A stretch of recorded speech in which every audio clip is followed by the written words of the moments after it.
Ok, bonsoir, à tout le monde. Bienvenue à cette nouvelle rencontre de ce dimanche 11 avril 2021. Alors, nous vous rejoignons avec un léger retard. Et bon, comme convenu, nous allons donc réfléchir sur d'autres questions en nous inspirant, n'est-ce pas, des expériences, n'est-ce pas, prises dans d'autres pays qui ont également des configurations diversifiées afin, n'est-ce pas, de mieux comprendre comment est-ce que nous pouvons nous comporter au Cameroun pour parvenir à une transition pacifique. Alors, la question que nous allons nous poser aujourd'hui, c'est celle de savoir comment est-ce que la transition pacifique en Tanzanie peut inspirer les Camerounais, n'est-ce pas, à réfléchir d'un cadre institutionnel capable de nous amener à la transition sans passer par la guerre civile. Donc ça, c'est la question que nous allons essayer, n'est-ce pas, d'aborder aujourd'hui. Vous savez, les Tanzaniens ont connu une transition pacifique suite au décès, n'est-ce pas, de leur président, le président Magufuli. Alors, les gens avaient un peu d'anxiété par rapport à ce qui devait se passer là-bas. Mais ce qui est impressionnant, c'est que là-bas, la Constitution, elle a été respectée. Madame la vice-présidente a pris les commandes du pouvoir. Et en 21 jours, ils ont, n'est-ce pas, organisé la transition sans aucun problème.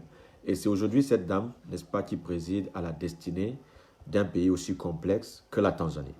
Vous savez, historiquement, la Tanzanie, c'est un pays qui est divisé sur le plan ethnique. On a 130 ethnies, n'est-ce pas, en Tanzanie. Et on a également deux religions majeures, l'islam et le christianisme. Donc, ce qui veut dire que dans leur constitution, ils ont été clairs que lorsque le président est à l'intérieur du territoire, c'est-à-dire en Tanzanie même, parce que la Tanzanie est constituée de deux grandes entités. Euh, la Tanzanie interne et Zanzibar, qui est une île. C'est pour cela qu'on parle de Tanzanie. C'est la combinaison, n'est-ce pas, de deux entités-là. Donc, dans leur constitution, ils ont prévu clairement que lorsque le président vient de l'intérieur, c'est-à-dire en Tanzanie, euh, le vice-président devait venir de Zanzibar et vice-versa. Ils ont également été clairs, n'est-ce pas, sur le plan de leur culture politique, de faire en sorte que, en termes de pragmatisme, si le président est chrétien, le vice-président doit être musulman. Donc c'est pour cela que vous avez eu le président Magufuli chrétien et Madame Samia Suluhu, n'est-ce pas, elle était musulmane. Elle était donc vice-présidente pour respecter, n'est-ce pas, cette logique pragmatique au niveau, n'est-ce pas, de leur culture politique.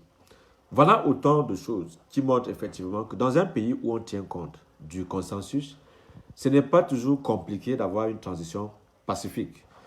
Alors, cela nous inspire beaucoup de choses. Déjà, au Cameroun, la première remarque, c'est qu'il y a une espèce de vide constitutionnel entretenu au sommet de l'État pour des fins machiavéliques.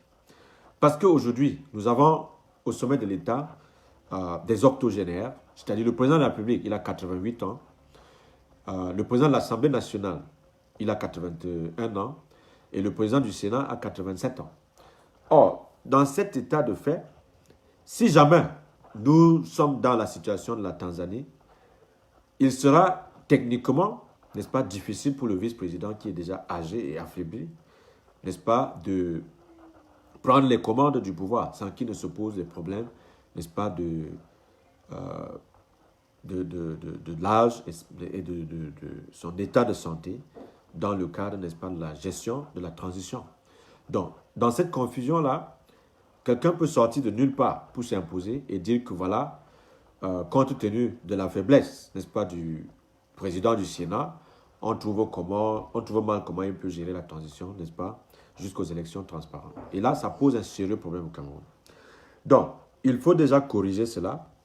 si on veut rester dans la légalité constitutionnelle qui prévoit qu'en cas de vacances présidentielles, le président du Sénat peut gérer la transition et organiser, n'est-ce pas, des élections transparentes pour donner aux Camerounais le prochain président dans des conditions transparentes. Donc, voilà le premier problème. Le premier problème, c'est au niveau, n'est-ce pas, du vide constitutionnel, entretenu de manière machiavélique par le système en place. Ensuite, il y a, n'est-ce pas, d'autres sérieux problèmes. La crise anglophone va à la 5e année. Il n'y a pas de solution, n'est-ce pas, politique à ce problème. Pourtant, nous avons, n'est-ce pas, au sommet de l'État, toute une administration qui ne déploie pas le pouvoir de l'administration pour créer des conditions de dialogue afin, n'est-ce pas, de trouver des solutions politiques à la crise anglophone. C'est un autre sérieux problème. Un autre sérieux problème parce qu'on ne peut pas, dans les conditions qui sont les nôtres, parvenir à une transition pacifique si les 20% de la population du Cameroun se retrouvent dans une guerre ouverte avec une rébellion, n'est-ce pas, armée, qui va en s'intensifiant, ce qui veut dire que cela, n'est-ce pas, met en danger la sécurité, n'est-ce pas, du Cameroun entier. Il y a aussi la guerre contre Boko Haram dans le nord du pays. Ça n'a pas été soldé. Et en termes de souveraineté, il n'y a pas de débat là-dessus, que ce soit au Sénat ou bien au niveau de l'Assemblée nationale, de manière à ce que les Camerounais soient renseignés sur ce qui se passe sur le plan de la stabilité à l'intérieur de leur pays.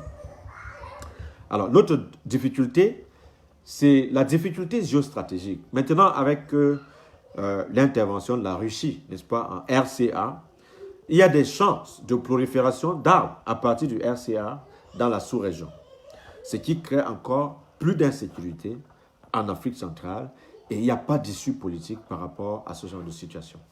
Quand on ajoute à cela la difficulté entre les États-Unis et la Chine positionnée à Djibouti, les États-Unis à Malte et au Niger, on a là un cocktail Molotov qui peut, n'est-ce pas, s'exploser dans la sous-région et le Cameroun sera confronté à une guerre de proxy entre les grandes puissances, comme la Russie, la Chine et les États-Unis, et la France également, et aussi des conflits localisés à l'intérieur du pays, comme la guerre contre Boko Haram, la crise, n'est-ce pas, dans le nord-ouest et le sud-ouest du pays, et, n'est-ce pas, les rebelles, les incursions rebelles centrafricains à l'intérieur du territoire camerounais, soit pour avoir des bases arrières à l'intérieur de notre pays, soit tout simplement pour déstabiliser les institutions du Cameroun. Donc voilà le contexte dans lequel nous sommes. Maintenant, lorsqu'on ajoute à tout ça le désordre qui a été installé à l'intérieur de l'opposition à des buts, n'est-ce pas, de manipuler cette opposition-là, on est bien en droit de s'inquiéter pour l'avenir du Cameroun. Nous faisons là une espèce de lecture transversale de la situation de notre pays, de manière objective, avec des éléments qui sont à notre disposition pour faire en sorte que les Camerounais qui sont encore rationnels et qui ont l'intérêt supérieur de l'État puissent, n'est-ce pas, se mobiliser au centre pour décourager les extrémistes, n'est-ce pas, de prendre l'ascendant sur le débat par rapport à l'avenir de notre pays. Parce que nous avons cette responsabilité-là, n'est-ce pas, de dire la vérité aux Camerounais et ensuite de donner des perspectives qui soient claires, n'est-ce pas, quant à ce qu'il s'agit de l'avenir de notre pays. L'autre élément qui devrait également nous inspirer, c'est l'union des populations du Cameroun. Vous savez, le 10 avril 2021, c'était la commémoration des 73 ans, n'est-ce pas, de la création de l'union des populations du Cameroun, de Oumniobé, de Félix Roland Moumié, Oussende Ofana, Ernest Wandje, tous ces nationalistes-là. Alors, qu'est-ce que nous pouvons tirer de ce mouvement politique? Déjà, il faut retenir que c'était un mouvement nationaliste qui avait l'ambition de donner l'indépendance totale au Cameroun. C'est donc une formation politique qui a été créée il y a 73 ans. Et lorsqu'on regarde le parcours, n'est-ce pas, de cette formation politique, il y a en même temps beaucoup de regrets, mais surtout plein d'espoir pour ceux qui sont sérieux par rapport au combat politique qui doit être mené au Cameroun, déjà pour libérer le Cameroun, pour retrouver la souveraineté du Cameroun.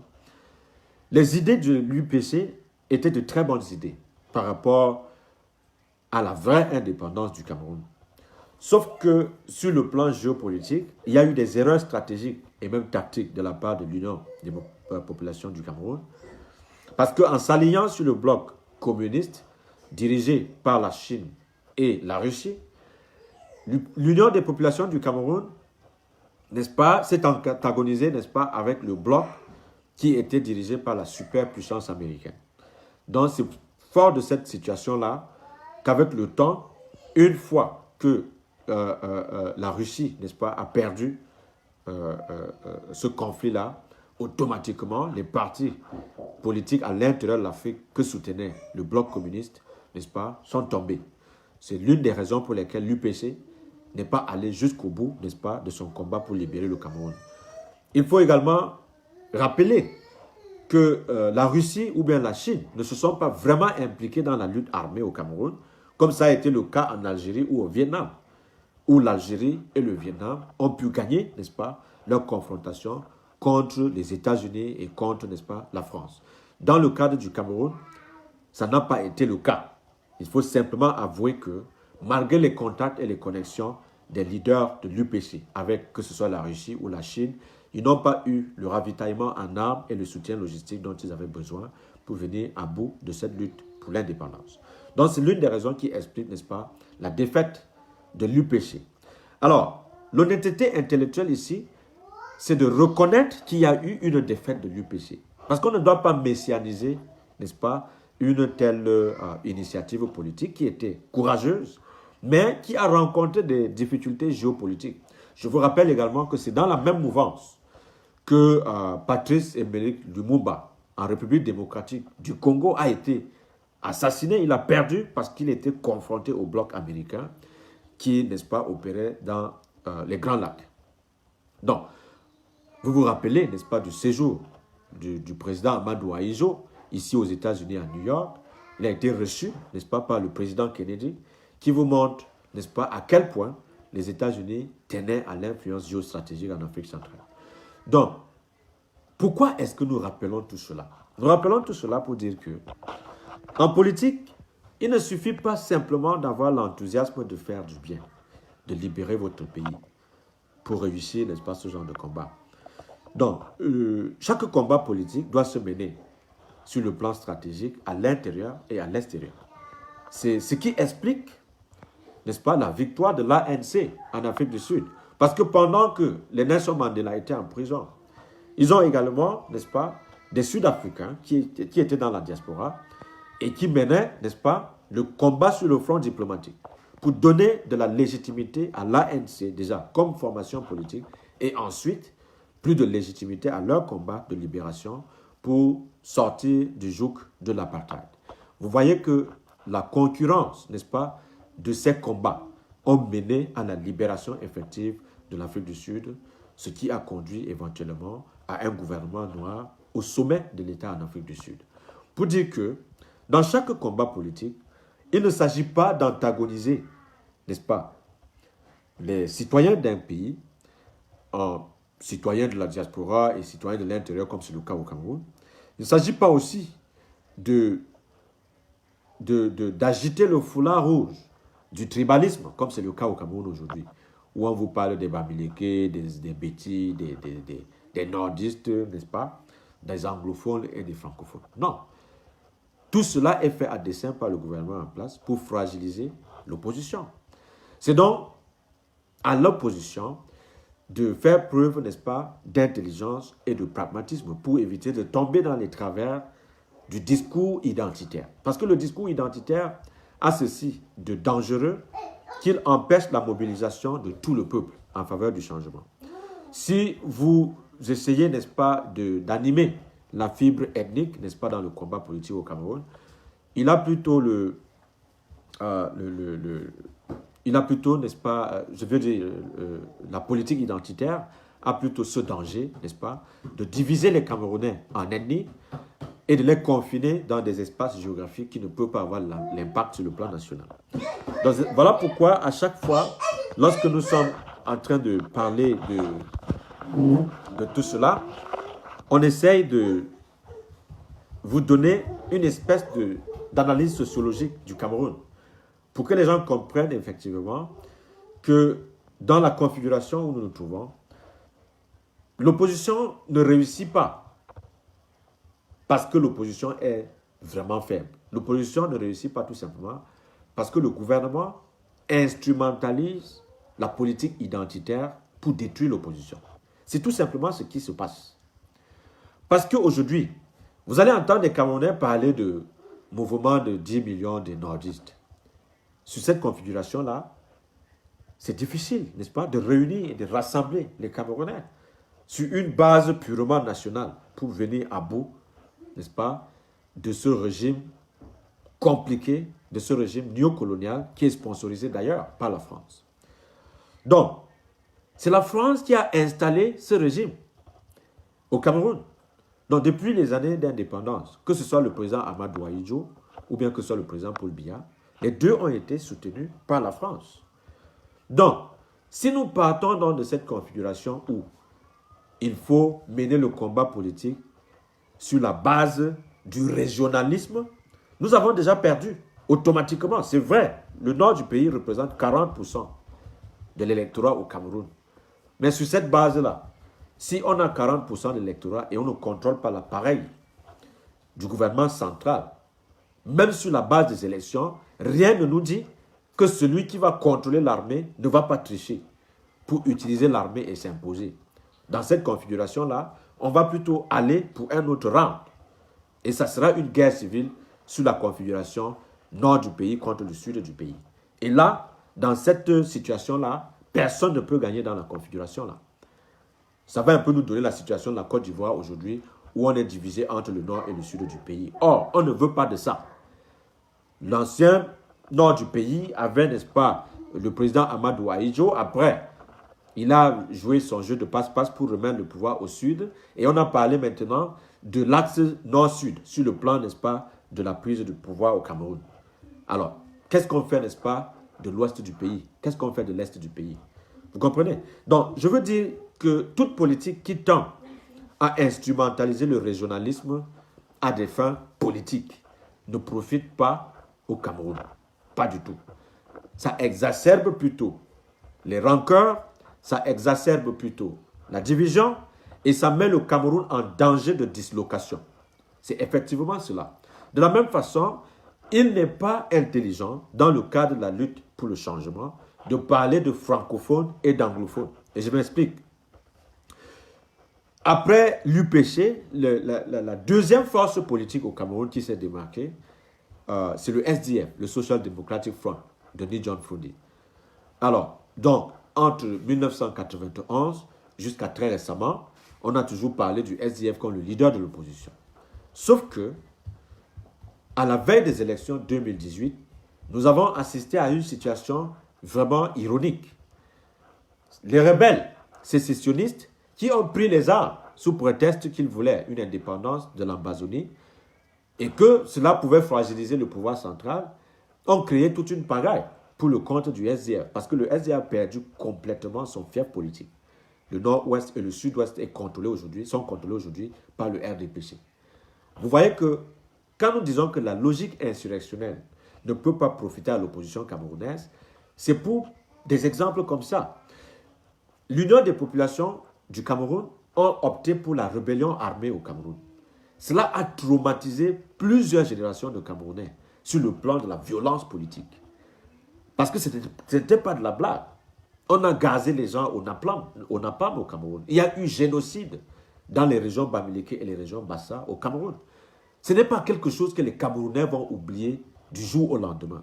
Donc, quand on est conscient de ce traumatisme et du résultat que cela a donné, on essaie d'être pragmatique pour adopter d'autres stratégies qui n'utilisent pas la rébellion armée, qui donne le pouvoir au gouvernement d'utiliser la loi martiale pour écraser les velléités insurrectionnelles. C'est ça la logique.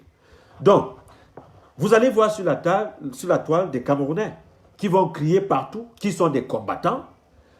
Ils sont soit en Europe ou aux États-Unis, en Angleterre et un peu partout.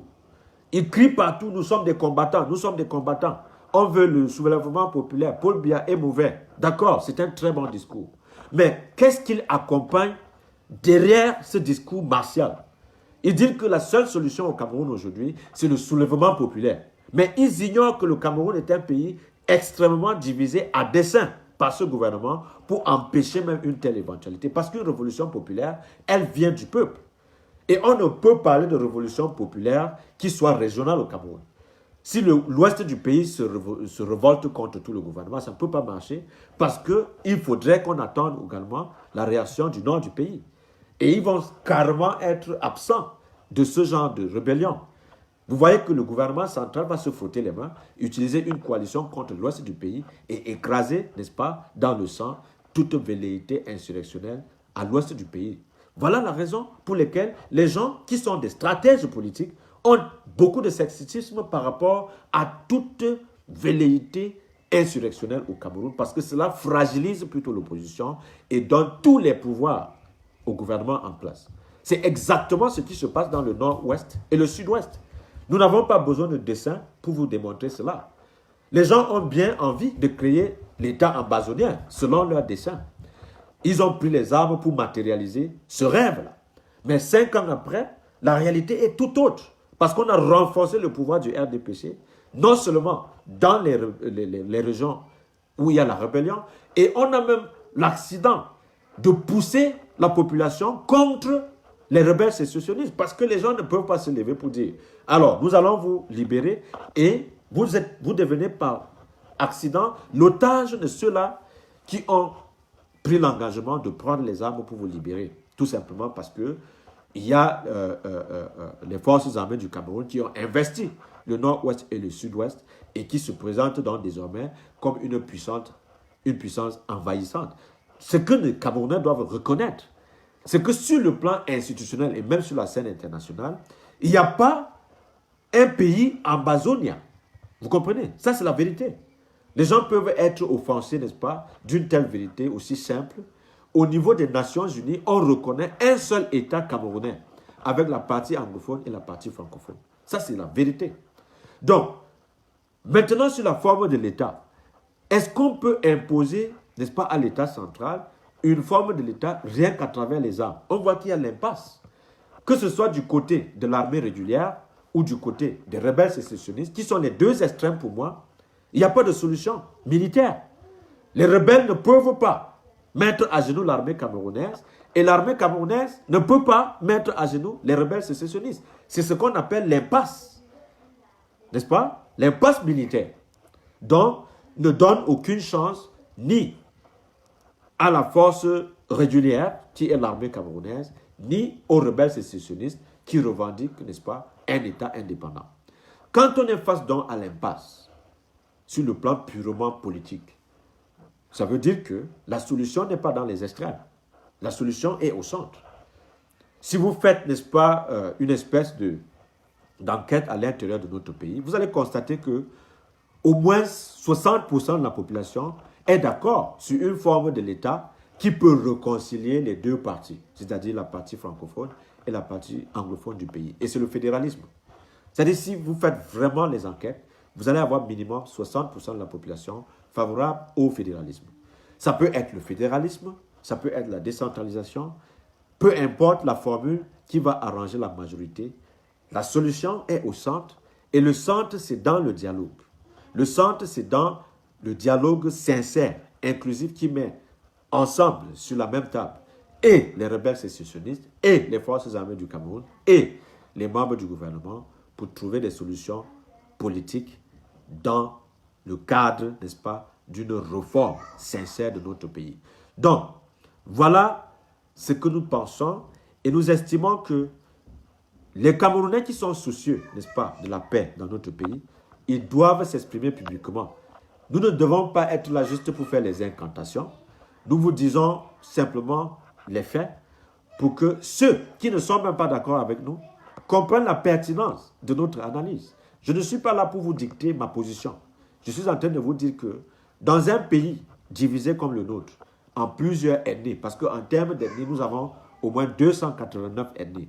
Dans un pays divisé de par son héritage culturelle après la colonisation, c'est-à-dire l'anglais et le français, vous voyez que nous avons des sérieux problèmes. Donc, il faut que les Camerounais comprennent cela et qu'ils réalisent qu'il est grand temps qu'on soit pragmatique, qu'on soit réaliste et qu'on s'asseye autour d'une table pour définir le nouveau contrat social qui puisse ramener tous les Camerounais sur la table de négociation.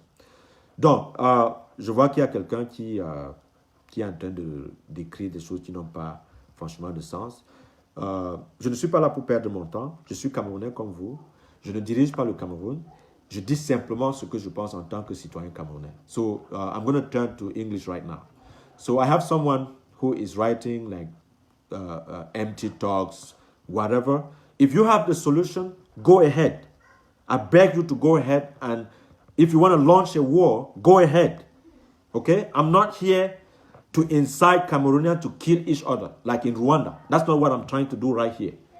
I'm not here to impose any solution to whoever lives in Cameroon. I am a Cameroonian, I am a Francophone, and I have to be frank with every single Cameroonian.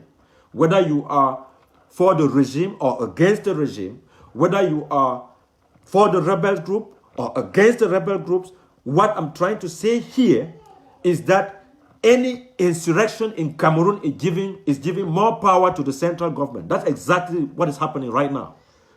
People have been talking nonsense, okay, on Facebook and social media about picking up arms in the northern in the southwest regions and northwest region of Cameroon to create a state that they call Ambazonia. Thank you. They have been able to do that. For 5 years now, there is no solution. People are dying in those regions. And the current regime is not ready to abandon the fight. So what is the sense of this fight? If you love people in the Anglophone regions, will you be willing to continue this senseless war where children are not able to go to school? People are fleeing their villages. They are refugees in Nigeria. There is no way to start school in those regions. And then you come here talking nonsense to me? Okay? The one who is saying, fuck you here, this is not the place to start this. I'm not in the madness that you guys are in. I am a rational kind of person. I clearly understand that you are mad at everybody. Continue to launch the war. That's your decision to be made. I don't care about what you think. You could fuck yourself, okay? I have to tell you the truth. Every single Cameroonian in the Francophone region is mad about this war. They didn't launch any war against you guys, and we cannot be hostage of these stupid ideas. If you want to fight the war, go ahead. That's fine. But if you think that every single Francophone like myself is condoning this, you are empty in your head. And you are stupid and idiotic in the way you are thinking. Because this is maddening. I am not Paul Biya. I am not defending Paul Biya, no matter what he does. I don't care about what he does. I am a Cameroonian just like you. I don't have any power to stop the nonsense war. And then now you come to continue to bash people like, because we are in the part of Francophone, we are part of the problem. Okay? So if you are mad enough, pick up the arm and go dispose Paul Biya if you have the will to do that. This is stupid. This is stupid nonsense. You have idiots running away from the country and asking you to go to war. They are here hiding, whether in the United States or in the European Union, and they are telling you to kill yourself because you want to create Ambazonia. Give me a break, okay? Look at what is happening in Ethiopia. Ethiopia has a more powerful army than Cameroon, and they are asking them to have a dialogue. And you talk nonsense here on Facebook. Whenever someone tries to be reasonable, you are assaulting their character. Like I am Paul Biya. I'm not Paul Biya. I live in the United States. I am in exile. You have to understand that. You have to understand that. So when you have any issue, instead of blaming the people of Cameroon, you should be blaming the government. There is a difference between the people of Cameroon and the current government. The current government doesn't give a damn about every single Cameroonian, whether they are Francophone or Anglophone. That's a fact. Okay? Now, given the situation, what can we do? So do you want us to go and blow our head in the street because they are killing the Anglophone in the Anglophone regions? Give me a break. Give me a break. If you are not happy about the situation, that's on you. We are denouncing publicly this war going on in the northern, in the northwest and southwest region of Cameroon. We are denouncing that every single day. Every time we spend on Facebook, we are against this war. It is a senseless war. We haven't launched any war against every single Anglophone, but this government did. Because some idiotic people pick up arms because they wanted to create Ambazonia. Give me a break. They're the ones taking you hostage, not the Francophones. The Francophone and in their region, they don't have anything to do. Do you want them to pick up arms and go and start fighting? What is this? What is this kind of nonsense? I am fed up with these extremists in Cameroon, whether in the armed forces or in the CPDM regime or in the Anglophone regions. Every rebel having arms today is arming the country. That's the point. Every soldier fighting the war in the northwest and the southwest region of Cameroon is destroying Cameroon. That's a fact. So what are the population supposed to do, whether Anglophone or Francophone? What are they supposed to do? What do they want to do? Okay? When everyone comes forward, like myself, to tell you the truth, you start speaking garbage, speaking nonsense, because you think that you are tough. You are not tough. You are talking on Facebook. You are insulting every reasonable Cameroonian who is against this war. How is that helping the Francophone or the Anglophone in Cameroon? How is that helping? You have the Social Democratic Front. In 1992, they won the election. They won the election because the Francophone joined the forces with them. It is not because the Anglophone were all of a sudden outnumbering the Francophone in Cameroon. Francophones were able to defend John Frindi. That's the point. And today, because of this reckless civil war going on, SDF is destroyed in the northwest and the southwest region. They don't have anywhere to go there. The CPDM gained the upper hand in that fight. But some idiotic people told us that the struggle will free Ambazonia. Is that the case? No. 5 years down the road, is that the case? No. And you have idiots coming here to speak nonsense to me. You have to be responsible. If you don't have to respect what I'm saying, you cannot associate me with the CPDM because this is not acceptable. I don't give a fuck about what you think. If you want to come here and talk nonsense to me, fuck yourself. Okay? You can go fuck yourself. That's the point. What kind of nonsense is this? Every day we come here forward against the government, putting our life in danger because we are supporting the cause of the Anglophone people because we believe that they are Cameroonian, just like ourselves. They cannot be marginalized. But these idiotic cowards hiding in the West think that they can launch a war on the internet. Go fuck yourself. You cannot do that. You cannot do that. A single person who can be respected in this struggle is Field Marshal. He is fighting. He is there fighting. Those are the men. The people we can respect in this struggle are the armed forces, whether the rebel group or the armed forces. They are confronting the war. They are in danger. They are dying every single day. What are we doing on Facebook? We are bickering. We are insulting every single character out there trying to tell the truth. And you come here telling me that fuck you? Fuck yourself. What kind of nonsense is this? What kind of nonsense is this? How many people have died in this crisis? In the Anglophone region, how many people are dying? Go to Nigeria. How many refugees are there in Nigeria? And what about the internally displaced in Cameroon? What is happening? In my village, in Kutaba, we are welcoming the internally displaced from the Anglophone regions because of that war. What are we supposed to do? Are we running the government? Are we Paul Biya today? Are we the CPDM in charge? Give me a break. How can you be that stupid? How can you be that idiotic? Some people fool you into believing that just picking up arms will free Ambazonia. Is that true? No. It is not. Because this government, this evil government, they are not going to give up. They are not ready to give up. And they are backed by France. France is funneling them a lot of money, a lot of weapons, and they are ready to kill every single person in those regions. Is that what you want? And what are the Francophones supposed to do in that situation, in that mess? Haven't you seen the members of MRC being sent to prison just because they protested against a fair and free elections? What are you talking about? They were complaining about hold up, that the elections were rigged.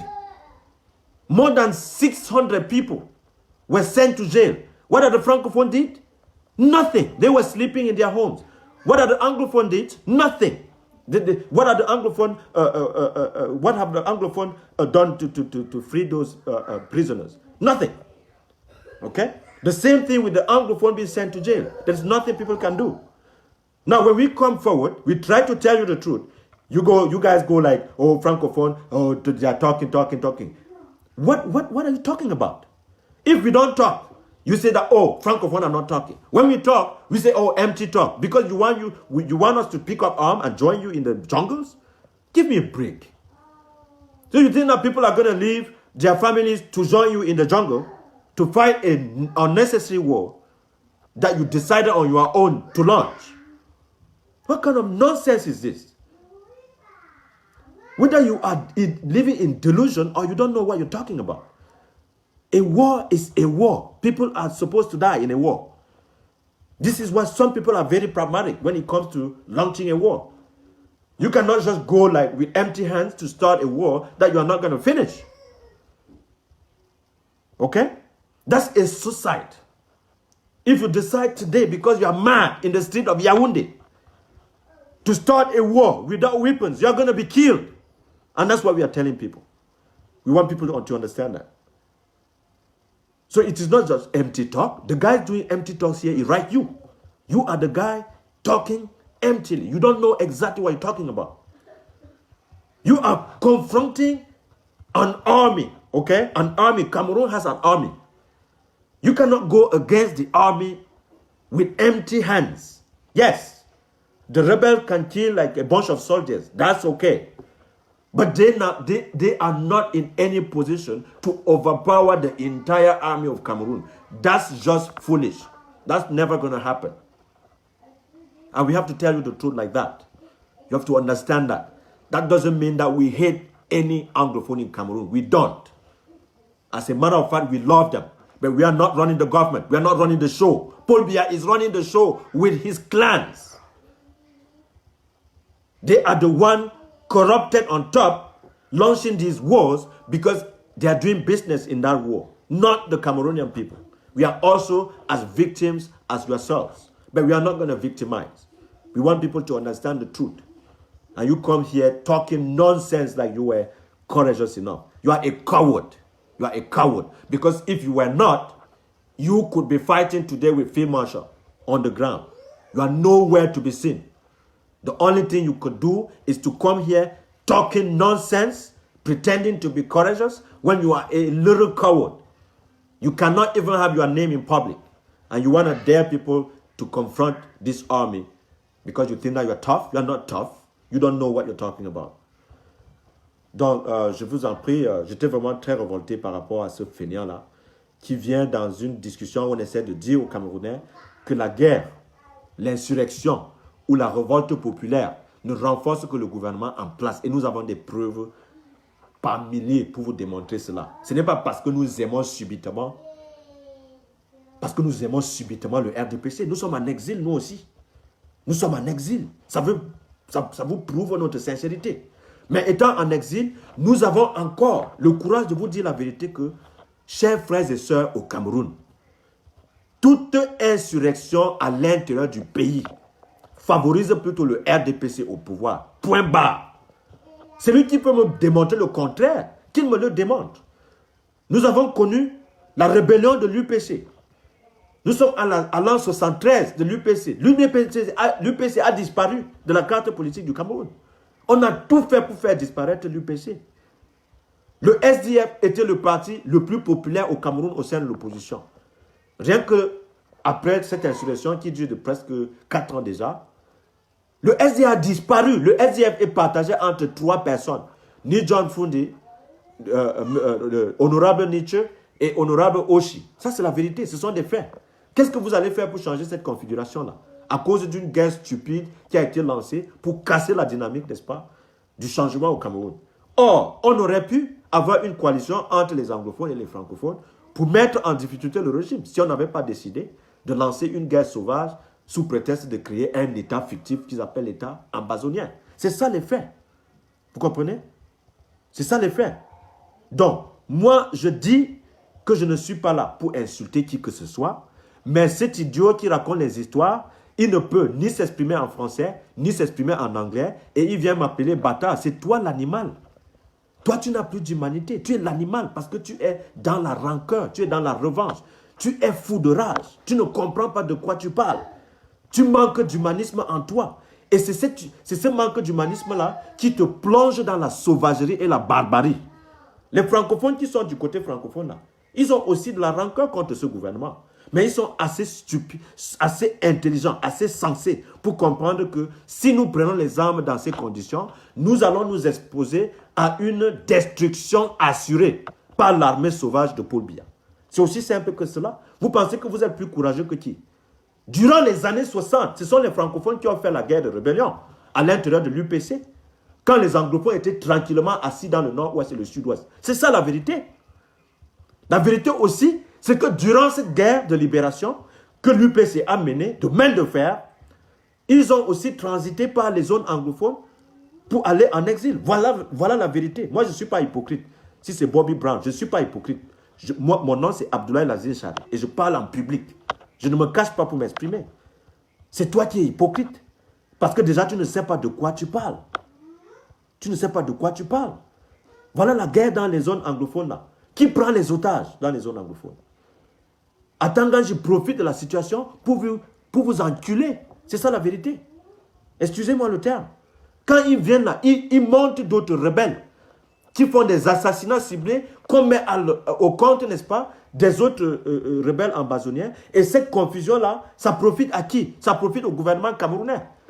Ils diabolisent, n'est-ce pas, ceux qui ont au départ fait des revendications justes, qu'ils ont pris les armes pour diviser le Cameroun. Et ça ne peut pas arranger les autres Camerounais qui ne sont pas pour la sécession. La sécession, c'est un choix. Ce n'est pas tous les Camerounais qui sont favorables à la sécession. C'est ça la vérité. Même si les gens vont venir là vous raconter des conneries, je ne pense pas que si on fait, n'est-ce pas, le vote là, pour voir qui est en faveur de la sécession, qui n'est pas en faveur de la sécession, vous allez comprendre que c'est plutôt la majorité des Camerounais qui diront qu'ils ne sont pas en faveur, même dans les zones anglophones. Si vous allez dans les zones anglophones et vous faites les surveys, vous allez constater que beaucoup sont pris en otage. Ils ont peur de la violence, ils ont peur d'être attaqués dans leur famille, ils ont peur d'être pris en otage. Et c'est pour cela que les gens ont de la réserve dans ces régions-là. Et ils souffrent. Leurs enfants ne vont pas à l'école. Ils ne peuvent plus retourner à la vie normale. Beaucoup sont obligés d'aller en exil. Et vous avez des bandes, des cons, des fainéants qui viennent ici là raconter du n'importe quoi. Parce qu'ils sont à l'abri de ces violences-là. C'est vous qui êtes des malades. Des vrais moutons. Je ne suis pas un sardinat. Respectez-vous. Je peux être contre le RDPC et contre la sécession au Cameroun. C'est une position du centre. Je suis Camerounais. Je pense qu'il soit irrationnel de diviser le Cameroun pour trouver une solution au problème des Camerounais. Je ne suis pas d'accord avec le RDPC. C'est pour cela que je ne suis pas au Cameroun. Je ne vis pas au Cameroun.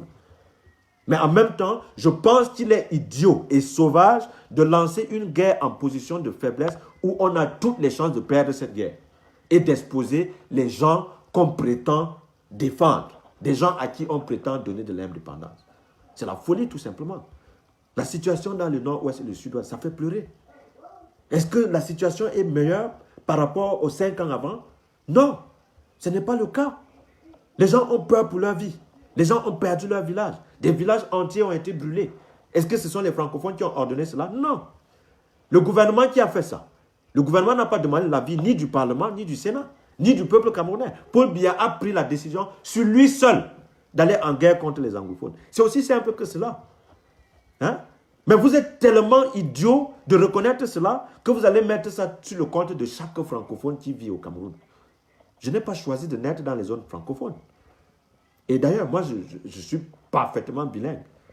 Qu'est-ce qui te fait croire que je suis même francophone?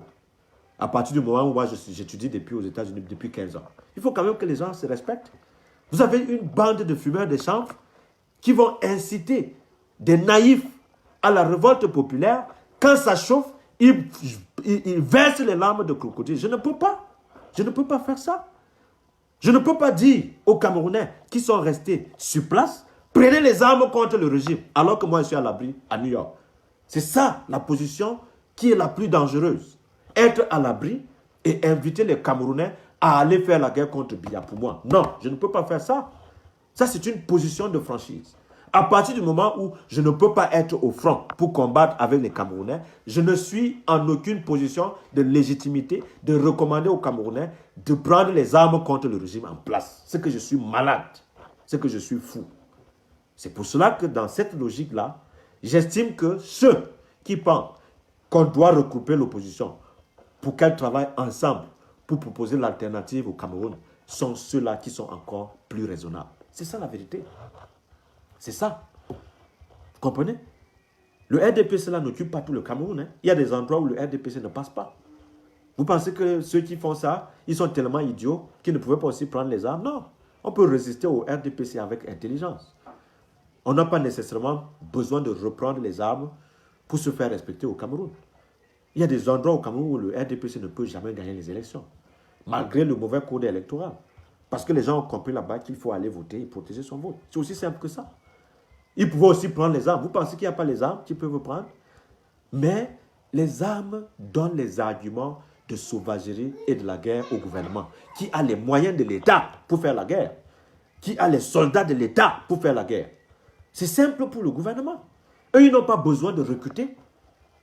Vous savez combien il faut pour lancer une rébellion? Et dans ces conditions-là, vous savez comment il faut se battre pour convaincre les gens à rejoindre une rébellion? Alors, vous n'êtes même pas déjà capable de convaincre les arguments, de convaincre les Camerounais avec les arguments insurrectionnistes. Mais vous venez sur la toile balancer du n'importe quoi contre tout le monde. C'est ça la vraie folie. Vous comprenez? Rien de solide ne peut se construire dans la haine. Moi, je n'ai aucune haine dans mon cœur. Quand je parle aux Camerounais, je vous parle dans les yeux. Quand je suis révolté, je vous dis exactement ce que je pense, comme ce que je viens de dire à ce frère francophone, anglophone.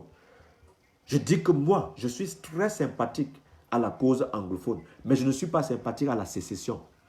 On ne peut pas diviser un pays qu'on veut arranger. Le sud du Soudan nous donne l'exemple. Les sud du Soudan pensaient qu'il suffisait d'avoir leur pays pour que leurs problèmes soient résolus. Ils sont en guerre civile au sud du Soudan.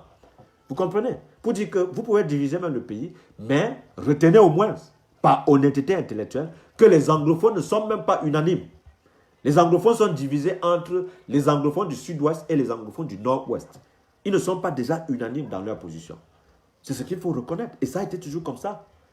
Vous comprenez? Donc, alors, aujourd'hui, quand on dit aux gens que les divisions, ça ne profite qu'au gouvernement, il y a des extrémistes qui pensent que c'est la blague. Hein? Si on continue à cette lancée-là, ils viendront installer Frank Biya. Et vous n'aurez aucun moyen pour changer cela.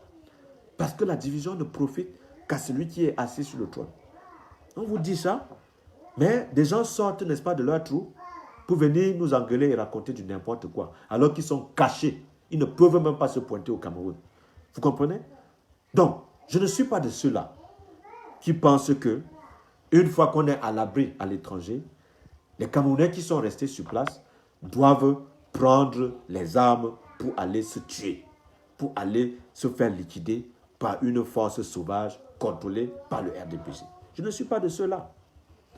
Je pense qu'il est plus intelligent de travailler dans le système, n'est-ce pas, et de changer la donne, sans toutefois nécessairement recourir à la violence. Oui, les soulèvements populaires dont les gens parlent là, c'est le peuple qui est à l'origine du soulèvement populaire. On ne commande pas un soulèvement populaire. On ne commande pas une révolution. Regardez ce qui s'est passé en Algérie. Il n'y a aucun leader de l'opposition qui est sorti dans la rue pour dire « sortez dans la rue et chassez Bouteflika ». Personne n'a fait cela. C'est ça la vérité. C'est le peuple qui est à l'origine du soulèvement populaire. Et le soulèvement populaire, s'il doit arriver au Cameroun, ce soulèvement populaire sera incontournable. Je n'aurai aucun moyen pour arrêter un soulèvement populaire au Cameroun. C'est ça la vérité. So that's just a truth. The popular uprising is natural. I have no power to stop it. If Cameroonians today decide to have a popular uprising in Cameroon, it's going to happen, regardless of whatever any leaders think. That's the point. You do not command a revolution. You do not command a popular uprising. What happened in Zimbabwe? What happened in Algeria? What happened in Burkina Faso? What happened in Tunisia? What happened in Egypt? That's what we call popular uprising, because there was no political leader involved in that struggle. There was no political party involved in that struggle. And the result, we have them. That's exactly what we are talking about. So you have deluded people going on Facebook, barking like dogs, calling Cameroonians to pick up arms to go to war with this government. Does that even make sense? Where are they going to see the guns? Where are they going to see it? Huh? Can you just wake up in morning like this in Douala or Yaoundé and then go to go to a store and pick up the arms like here in the United States? Does that make sense? Do you guys have stores in Cameroon where you can go and pick up arms?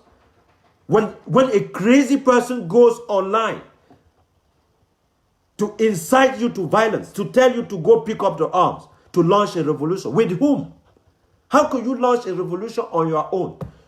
Can you just wake up a morning, oh my God, I want to launch a revolution in Cameroon? Okay? Idiotic people like you have tried that. They are in jail cell today. Okay? They are rotting in jail.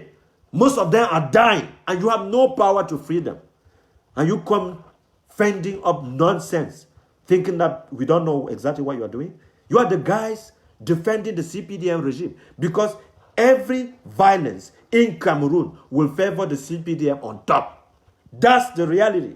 That's the irony of your extremism. That's the point. Every time we want to make sense, every time we want people to unite, to create a movement that is national, you guys come on your fences talking nonsense. Like we were not smart enough to understand your little games. You cannot fool anyone. And this is why we are here. We want people to be reasonable. We want every family in Cameroon to understand that a war that is not meant to be won is the one where people are acting out of revenge without any strategy, without weapons, without any backup from the international community. Any person who is foolish enough to start a war without any backup at the international arena is crazy, because they are going to be slaughtered.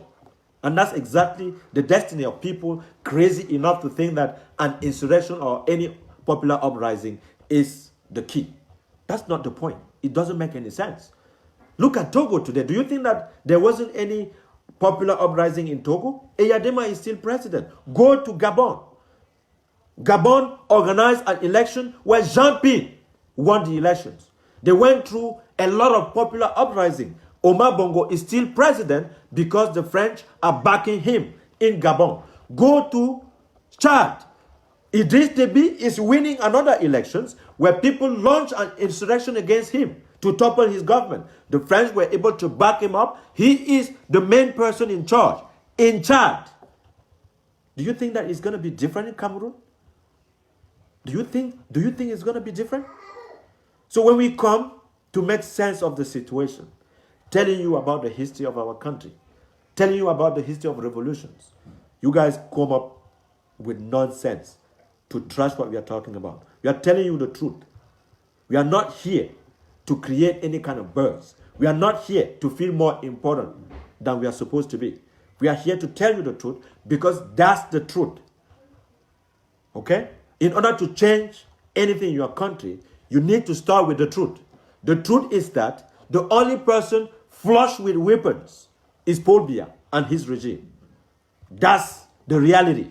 The reality check in Cameroon today is that Paul Biya has the army, he has the weapons, and a lot of people don't. If you want to launch a war, he is in a better position to crush any person rebelling against his government. I'm not a member of the CPDM party, but that's just a fact. That's just a fact.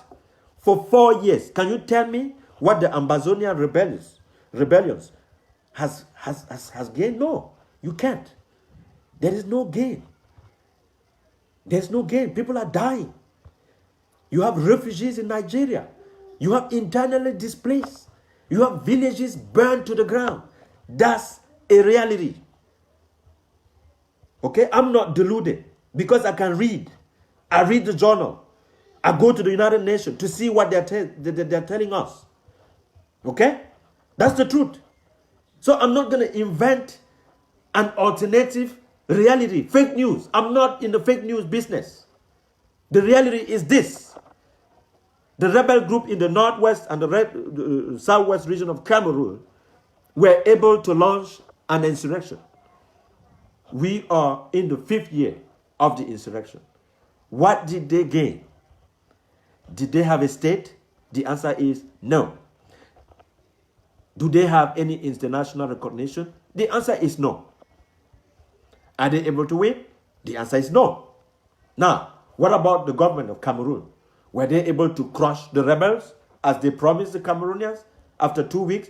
No, they were not able to do so. And it is called a stalemate. So they cannot, nobody can win that war. Whether you are against or for the war, nobody between the belligerents will win the war. That's what we are saying. I don't care what you think. Bring the facts. We are discussing with facts. I'm not dreaming here. I am a realist, a pragmatist. When I say something, I base my argumentation on facts. Because rational people use facts to convince people. Okay? I'm not here to revenge against anybody. I'm not here to hate anybody. I'm just here to make sense of the worst situation the country is already in. We were already poor. The war imposed upon Cameroonians is just a disaster to everybody. That's the reality. So you can hate me all the way you want, but you are not going to change the facts on the ground. Because I'm telling you the truth. For 5 years, those poor kids, they cannot go to school. Their parents, they are in exile. They are refugees in Nigeria. They are internally displaced people inside their country. And you come to Facebook talking nonsense, and you think that you are smart? You are dumb. You are stupid. You are stupid. I'm not here to teach you the history of your country. You can read. Go and read. You don't even let me talk, and you want me to teach you the history of your country? You are an idiot. You don't have anything in your mind. Go and read. Read. Yeah, because I take time to read before I come here to say anything. If you think that it is so easy, just go and read and come back with facts to us. Okay? What was Cameroon? What was Cameroon before the Anglophone and the Francophone? Before France and England, United Kingdom. It was German Cameroon. Okay? Which means that it was one country under the Germans. The Germans were defeated. Okay? And the Société des Nations divided the country. One part was for the United Kingdom and the other part was for France. During the independence, those people decided to go together, to unite in what they call reunification. So we have a united Cameroon with Southern Cameroon and Oriental Cameroon. That's the reality. Now, you want to launch a war to get a free country? Go ahead and make my day. Okay? You want to launch a war to have your country? You have every right to do that. Okay? But don't call me to join you in your stupid, dumb war. Because there is no solution in that war. No solution. But I believe that we can have a consensus if we think like rational beings. We sit in front of a table, we have a national dialogue, and we have a peaceful negotiation going on, like human beings. That's what we are supposed to do. Not talking nonsense on Facebook. This is not what we are talking about. You might not agree with me We can disagree on a lot of things, but we can't be disagreeable with each other. That's what I wanted you to understand. So you are not making any point. You are not making any substance. The only thing you are doing is barking like a dog, and it doesn't make any sense. Donc voilà ce que je tenais absolument à dire dans cette situation. Quand nous venons ici sur la plateforme de Fumi Manyala, c'est parce que nous avons des opinions à dire. Nous avons des choses claires à dire aux Camerounais. Si vous êtes anglophone, je ne suis pas contre un seul anglophone. Contre un seul anglophone. Si vous décidez de faire la guerre pour avoir votre pays, je n'ai aucun problème. Moi, je vis déjà aux États-Unis. Je peux revenir au Cameroun sans mettre pied dans les zones anglophones. Ça ne me dérange pas.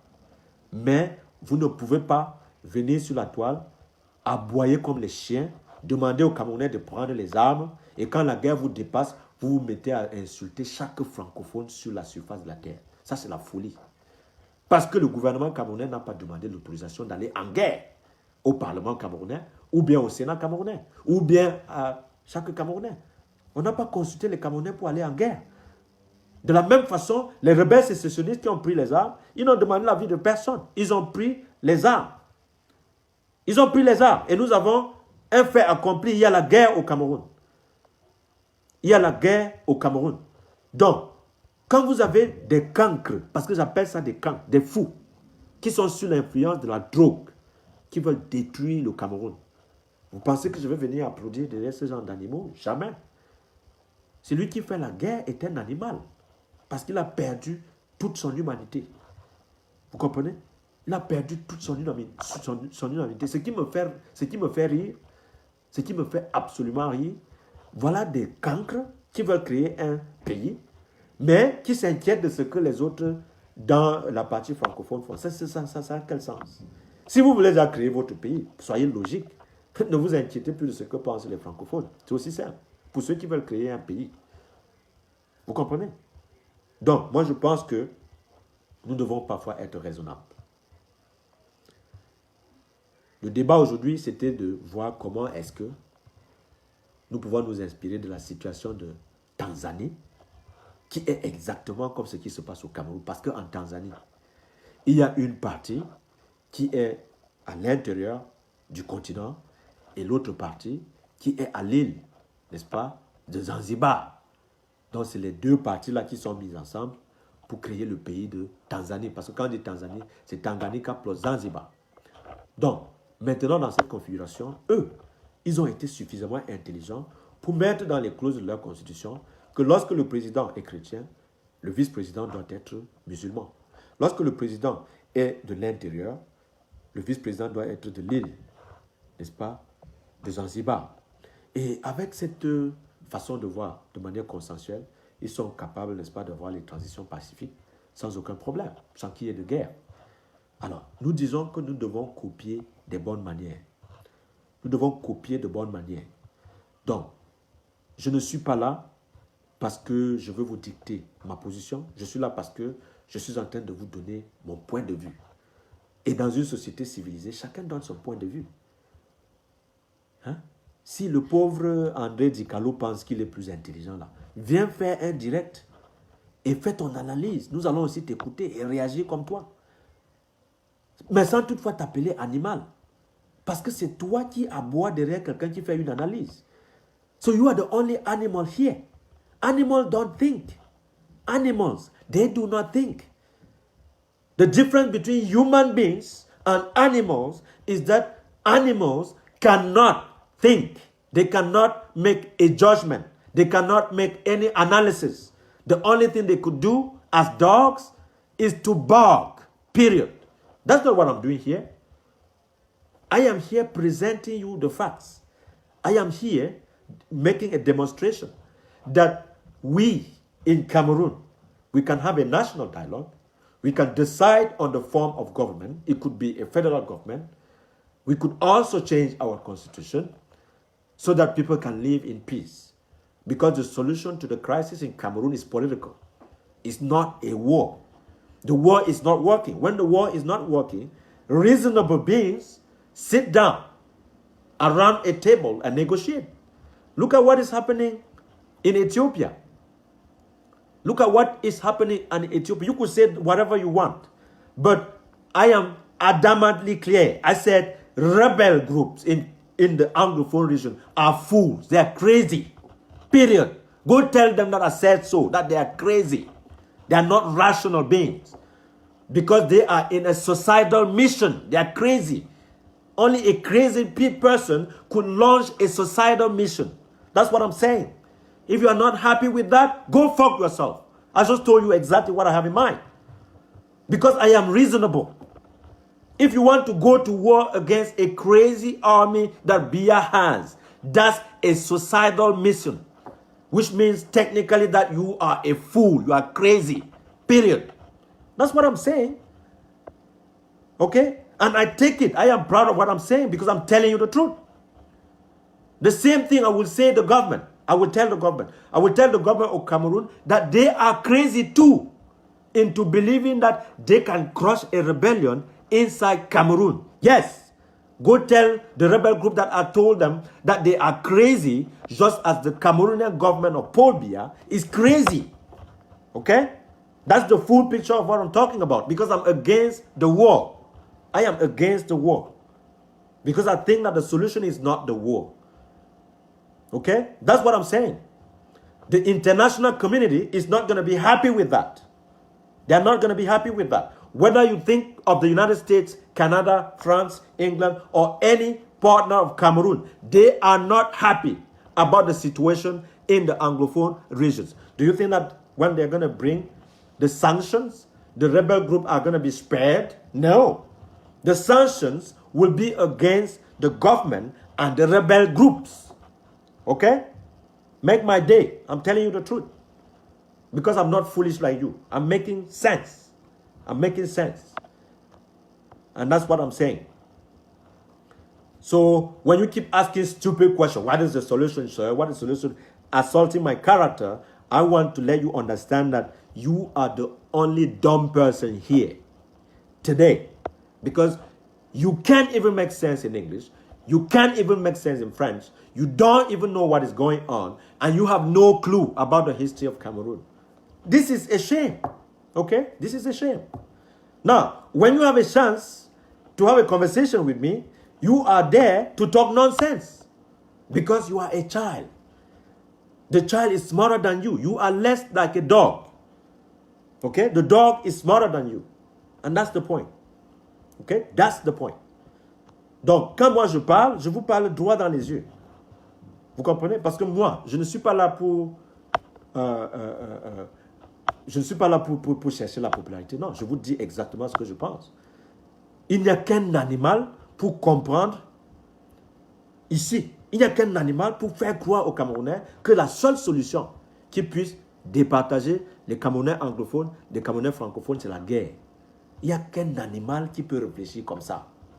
Parce que nous avons des situations similaires qui se sont déroulées ailleurs. Mais qu'on a fini par conclure dans un dialogue. Aller au Soudan de Omar el-Béchir. Il y avait la guerre du Darfour.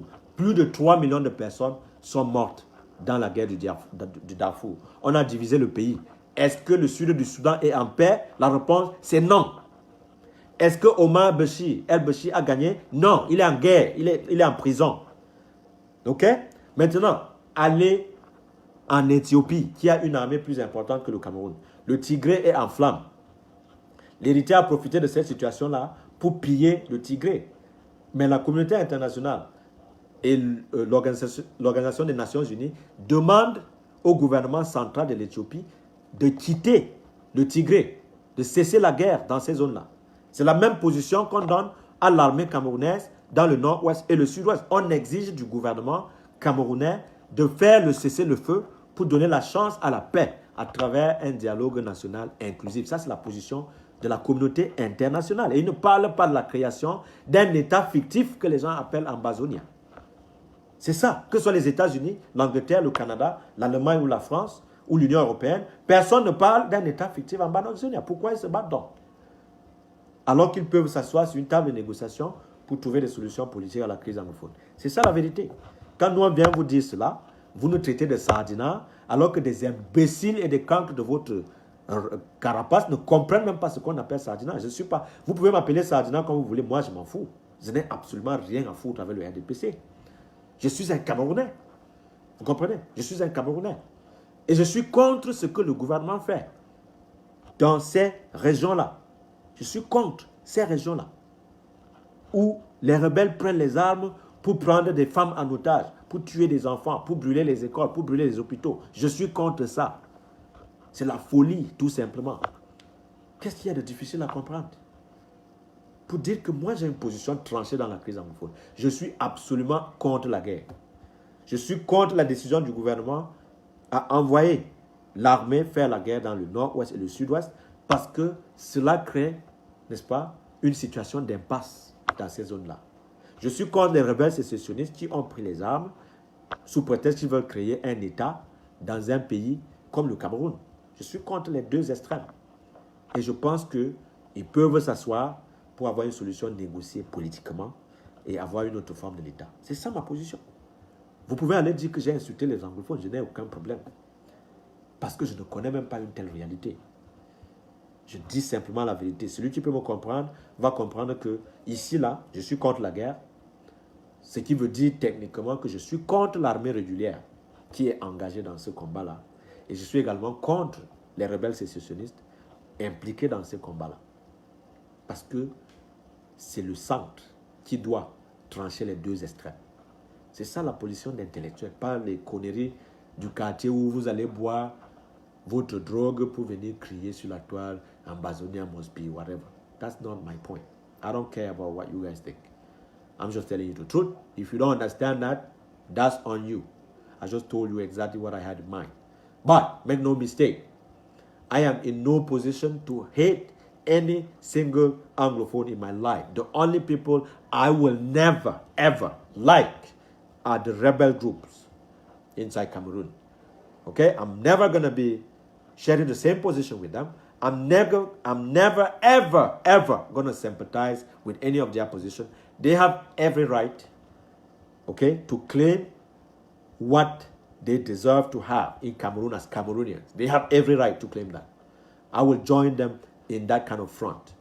But as long as they have arms and they are fighting because they want to create a state, they are on their own. I'm not going to be supportive of that. That's not what I want. Because in the history of that Cameroon, Ambazonia is not a reality. It is just a fiction. Whether you understand that or not, that's on you. Okay? That's on you. Okay? I'm not defending Paul Biya. I will never defend him at all. Okay? But when you paint yourself in the corner, don't blame anybody. That's your decision to make. That's not mine. I have made my position. I have made my own mind. I think that we can have a negotiated solution in that crisis. Cameroon is one country, one people. Now, if you want people to understand it, that's on you. We can sit down as human beings and negotiate and talk until we get a final political solution. That's what we want. Okay? That's what we want.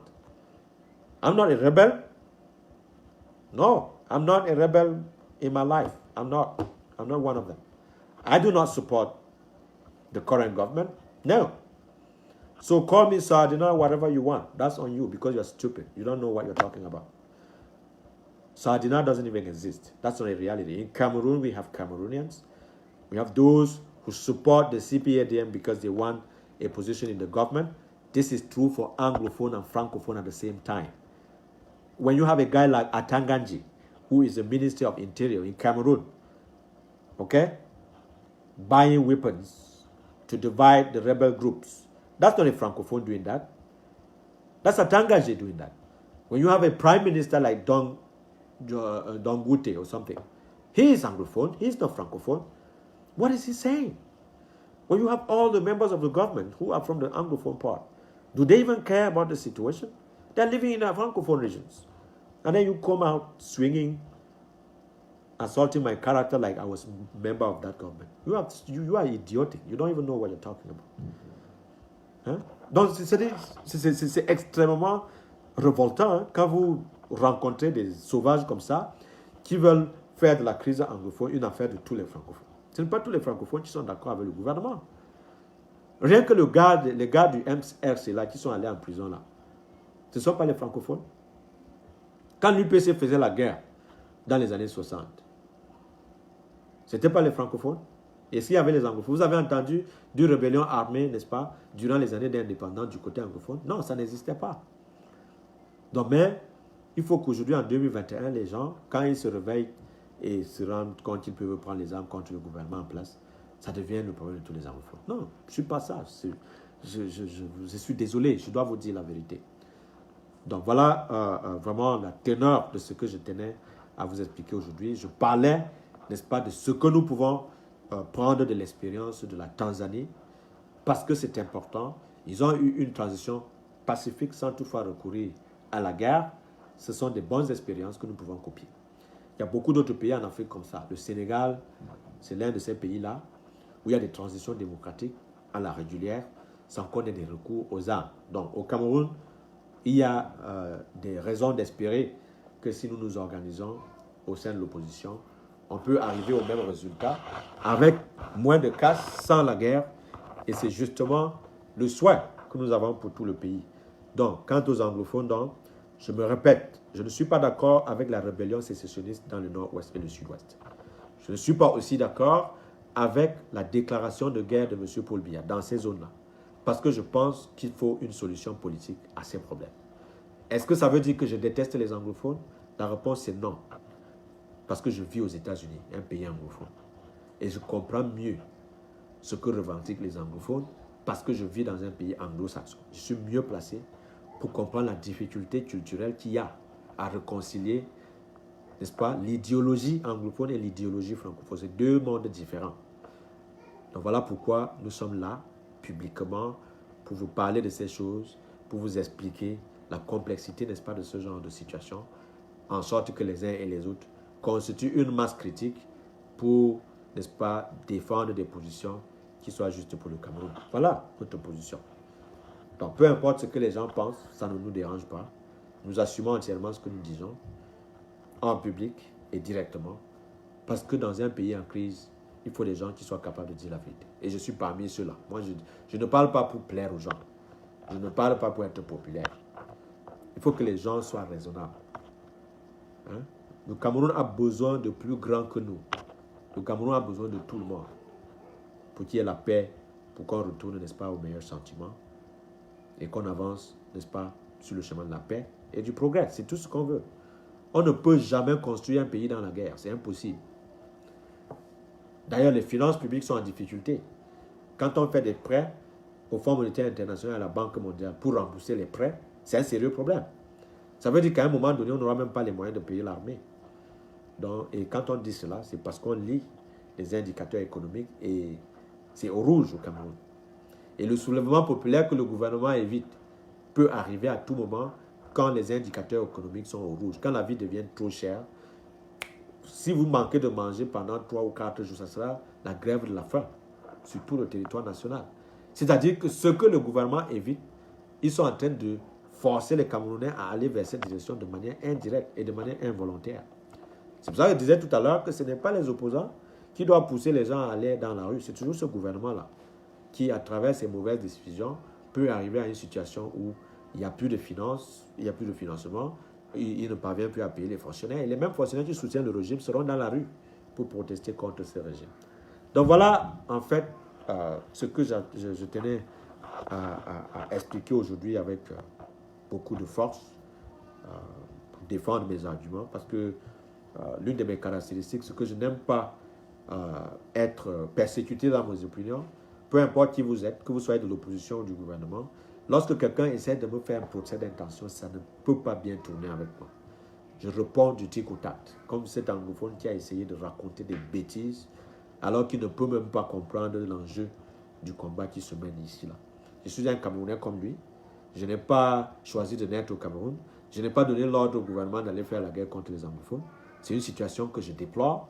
Et c'est bien ironique qu'il en vienne à conclure que je suis un sardinat, tout simplement parce que je n'embrasse pas son messianisme insurrectionnel. Je ne suis pas dans cette logique-là. Donc, merci donc de votre attention. Vous passez une très bonne soirée. Je ne vais pas garder tout le monde pour toute cette soirée-là. Je veux bien qu'on passe plus de temps, mais le devoir m'appelle. Vous passez donc une très bonne soirée et on va se revoir prochainement. Merci et à très bientôt. Merci à J. Rémi Gono qui continue de nous informer sur certaines situations terribles au pays. Merci à tous ceux qui animent la plateforme des Foumi Magnans. Et nous serons toujours au rendez-vous. À chaque fois qu'il y aura la possibilité, nous allons revenir pour vous relancer sur d'autres dossiers, pour vous ouvrir les yeux sur des questions économiques, les questions sociologiques, les questions historiques, en sorte que les uns et les autres puissent comprendre exactement dans quelle situation on se trouve au Cameroun. Merci de votre attention. C'était le docteur Abdoulaye Lazine Charé. Bonne soirée.